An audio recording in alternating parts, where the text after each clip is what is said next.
di akhir zaman bahwa dia akan datang sebagai nabi. Jadi Henok itu memang nabi. Karena di kitab Wahyu, Henok itu disebut sebagai nabi. 2 nabi itu akan mati dan mayatnya diletakkan di pinggir jalan. Elia dan Henok ini akan dibenci seluruh dunia. Seluruh dunia nggak suka dengan kedatangan Henok dan Elia. Maka ketika antikristus itu membunuh Henok dan Elia, seluruh dunia ini akan senang dan berpesta pora. Melalui handphone, sosial media ini, mayat mereka akan ditonton seluruh dunia, diletakkan di pinggir jalan dengan sang antikristus. Jadi bedakan antichrist dan the antichrist, ya. Bedakan antikristus dan sang antikristus. Antikristus kecil-kecil itu sudah ada di zaman Yesus, yang menolak Yesus itu sudah banyak. Yang muncul di abad ke-7 itu pun Saracen, itu pun antikristus, ya. Tapi sang antikristus yang menjadi antitipe dari Antiochus Epiphanes itu belum datang. Di antichrist yang disebut dari anaknya Yared, yaitu Henok, itu yang dimaksud kekasih Allah itu maksudnya gimana, Kak? Ya. Kan karena dia itu tidak mati tapi diangkat Allah untuk bersama dia. Nah, ya, jadi masalah Henok itu kenapa dia diangkat, karena dia memang orang salah satu Tuhan yang mau pakai untuk menjadi 2 saksi di kitab Wahyu nanti. Jadi 2 saksi Allah di kitab Wahyu itu adalah Henok dan Elia. Jadi Henok dan Elia itu akan turun lagi ke dunia ini untuk menyatakan siapa itu antikristus dan melawan antikristus. Meskipun nanti pada akhirnya Henok dan Elia akan mati di tangan antikristus itu. Itu, Kak, pertanyaanku. Soalnya aku juga lagi baca tentang antikristus dan itu menuju ke Henok sendiri. Iya, Henok sama Elia itu. Ya, Henok dan Elia akan turun. Bukan Musa ya, karena Musa sudah mati, mengalami kematian. Yang belum mengalami kematian adalah Henok dan Elia, dan mereka harus mengalami kematian oleh karena dosa. Nah, jadi Henok dan Elia sekarang disimpan Tuhan dulu di Firdaus. Setelah waktunya genap, nanti mereka akan diturunkan ke bumi ini untuk menyatakan antikristus, gitu. Dan mereka akan mati lagi nanti, Henok dan Elia, gitu, ya. Dan kenapa Henok itu disebut anak kesayangan Tuhan, kekasihnya Tuhan? Karena dia orang yang taat. Karena arti Henok itu adalah taat dan berserah, patut, ya, berserah. Jadi memang Tuhan sangat menyukai orang-orang yang berserah kepada Dia, gitu, menuruti firman Tuhan, kesalehan dia. Karena Henok itu kan keturunan Set, bukan keturunan Sain. Anak-anak manusia, anak-anak Allah di kitab Kejadian itu adalah keturunan Set yang saleh. Anak-anak manusia di kitab Kejadian itu adalah keturunan Kain yang kotor. Dimana ketika anak-anak Allah dan anak-anak manusia ini kawin campur, yaitu keturunannya Set yang baik dengan keturunannya Kain yang kotor ini kawin campur, maka lahirlah Nefilim. Nefilim itu adalah orang-orang yang nafal. Nefilim itu bentuk jamak. Nafal itu orang-orang yang jatuh. Nefilim itu orang-orang yang jatuh, gitu, jatuh di dalam dosa. Nah, maka semua orang jadi berdosa, gitu, ya. Tapi Henok tetap mempertahankan keimanannya di tengah-tengah perkawinan dan banyaknya orang Nefilim, begitu. Makanya Tuhan itu mengangkat dia oleh karena kesalehan dan kesetiaannya, serta menggenapi rencana ilahi di akhir zaman bahwa dia akan datang sebagai nabi. Jadi Henok itu memang nabi. Karena di kitab Wahyu, Henok itu disebut sebagai nabi. 2 nabi itu akan mati dan mayatnya diletakkan di pinggir jalan, yaitu Nabi Elia dan Nabi Musa. Nabi Henok, ya, gitu. Oke? Ya, berarti yang di dalam Alkitab ini Henok itu dianggap sebagai nabi, ya, intinya. Ya, coba kita baca di dalam Wahyu, ya. Coba saya buka dulu. Kok jadi orang Jawa aku? Bentar ya. Wahyu. Aduh. Pada Tuhan pergogorian. Coba lihat ini ya. Perhatikan ya. Nih. Aku akan memberi tugas kepada 2 saksiku supaya mereka bernubuat sambil berkain kabung 1260 hari lamanya. Merekalah kedua pohon zaitun dan kedua kaki pelita yang berdiri di hadapan Tuhan semesta alam. Jikalau ada orang yang hendak menyakiti mereka, keluarlah api dari mulut mereka, menghanguskan semua musuh mereka. Jikalau ada orang yang hendak menyakiti mereka, orang itu harus mati dengan cara demikian.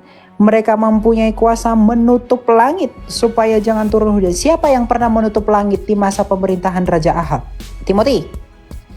Apa? Siapa yang menutup langit dan menghentikan hujan di pemerintahan Raja Ahab? Raja Ahab, Elia. Elia. Jadi di sini mereka mempunyai kuasa menutup langit supaya jangan turun hujan selama mereka bernubuat. Itu Elia, ya.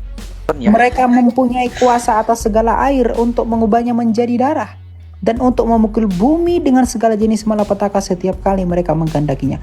Bila mana mereka telah menyelesaikan kesaksian mereka, binatang yang muncul dari jurang maut, ini antikristus itu, akan memerangi mereka, mengalahkan dan membunuh mereka. Mayat mereka akan terletak di jalan raya kota besar. Jalan raya kota besar yang secara simbolis disebut Sodom dan Mesir. Ya, Sodom ini dan Mesir ini simbolis. Sodom ini mewakili moral yang rusak. Mesir ini adalah penyembahan berhala. Ya, tempat Tuhan mereka juga disalibkan. Orang-orang dari segala bangsa, suku, bahasa, dan umat melihat mayat mereka selama 3,5 hari. Dan orang-orang itu tidak memperbolehkan mayat mereka dikuburkan. Mereka yang tinggal di bumi bergembira atas mereka itu. Dan berpesta dan saling mengirim hadiah. Karena kedua nabi, ya disebut sebagai nabi, itu telah merupakan sisaan bagi semua orang yang tinggal di seluruh bumi. Ya, jadi nanti Elia dan Henokh ini akan dibenci seluruh dunia. Seluruh dunia nggak suka dengan kedatangan Henokh dan Elia. Maka ketika antikristus itu membunuh Henokh dan Elia, seluruh dunia ini akan senang dan berpesta pora. Melalui handphone, sosial media ini, mayat mereka akan ditonton seluruh dunia, diletakkan di pinggir jalan. Itulah Henokh dan Elia. Dan pada hari yang ketiga mereka akan bangkit kembali. Gitu. Ya, jadi Henokh dan Elia ini nanti akan dibunuh antikristus. Mereka akan turun lagi dan kita nggak tahu itu siapa. Ya, gitu Pak. Jadi kedua nabi itu jelas tadi. Jadi Henokh itu adalah nabi. Ya. Makasih kalian. Terus yang tadi itu kan memang ada keterkaitannya tentang antikristus ya. Jadi boleh nggak saya menyimpulkan bahwa antikristus yang dimaksud dalam 1 Yohanes ini bab 18 itu mencakup ke saudara kita yang Saracen, karena mereka bedakan antikristus dengan sang antikristus. Jadi bedakan antichrist dan the antichrist. Ya, bedakan antikristus dan sang antikristus.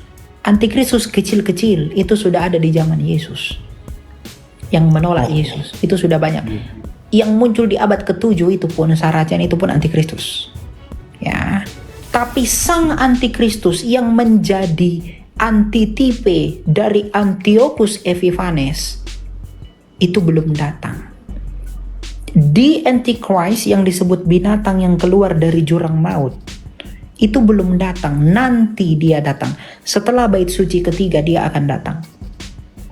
Nah, Israel kan sekarang lagi berusaha bangun bait suci ketiga untuk menggenapi 2 Tesalonika 2 ayat 3, bahwa nanti sang antikristus itu akan berdiri di atas bait Allah dan mau menyatakan diri sebagai Allah dan menentang Yesus sebagai Mesias. Itulah antikristus. Jadi kalau bait suci ketiga itu belum ada, antikristus itu belum akan muncul, karena antikristus itu akan menyatakan dirinya di atas bait suci itu. Gitu ya. Ya kayaknya. Soalnya ya saya bacanya ya gitu. Soalnya mereka udah tahu bahwa Yesus anak Allah, tapi mereka tetap menyangkal. Ya, yaitu antikristus kecil-kecil. Tapi sang antikristus yang akan menganiaya seluruh orang Kristen di seluruh dunia itu belum datang. Nanti dia datang. Ya. Berarti udah Israel itu udah mau bangun, berarti tabut perjanjian itu ya, waktunya sudah dekat. Tuh. Makanya waspada, jangan main-main lagi. Sudah dekat dia datang. Tuhan Yesus itu sudah sebentar lagi, nggak lama lagi dia itu datang. Gitu ya. Hukum sudah dirubah. Semua sudah dirubah. Jadi ya berjaga-jagalah. Siap. Ya, silakan Timothy, Henta Henok. Kitab Kejadian pasal berapa ya? Aku agak lupa. Memang sih, aku kemarin juga Kejadian pasal 5 ayat 18. 5 ayat 18. 21 sampai 25 itu. 21 sampai ya. Setelah Henok hidup 65 tahun, ia memperanakan Metusalah, dan Henok hidup bergaul dengan Allah selama 300 tahun lagi. Setelah ia memperanakan Metusalah dan ia memperanakan anak-anak lagi. Lalu apa yang menjadi permasalahannya? Apakah di sini Henok itu posisinya sebagai nabi atau orang yang dispesialkan Allah atau gimana itu Bang maksudnya? Oke, ini aku akan komparasikan dengan kitab Pseudepigrapha ya. Tapi bukan berarti aku menggunakan ini sebagai landasan, enggak. Pseudepigrapha.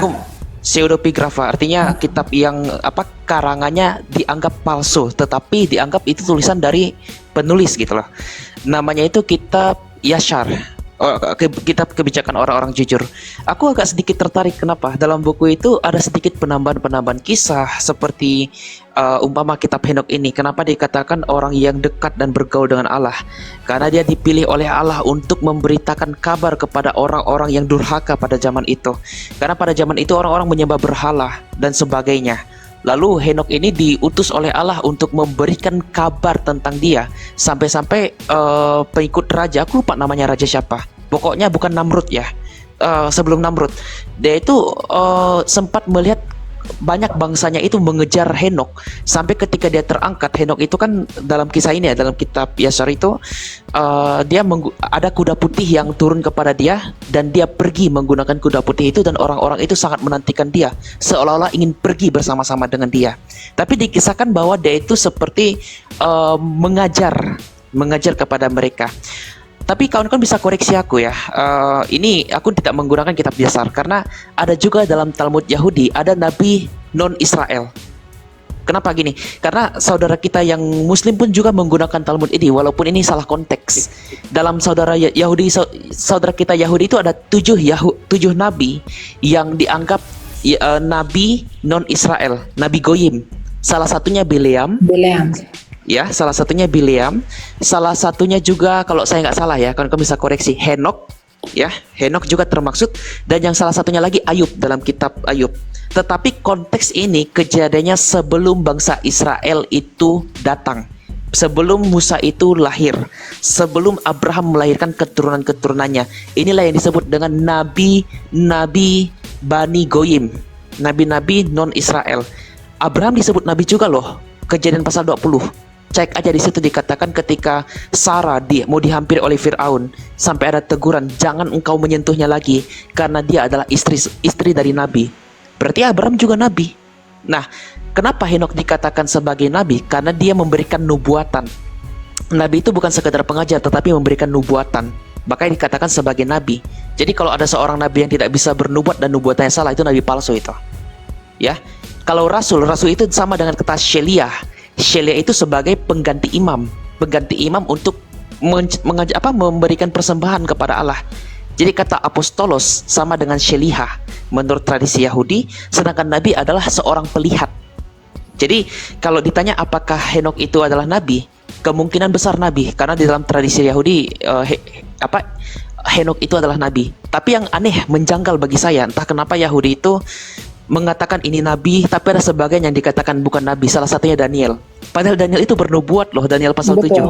Saya bingung kenapa. Masih aneh dengan itu.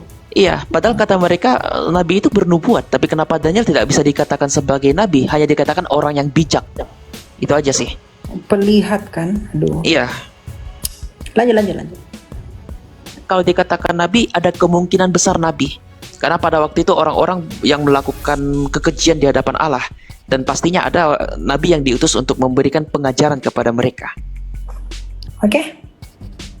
Ya, Tuhan berkati.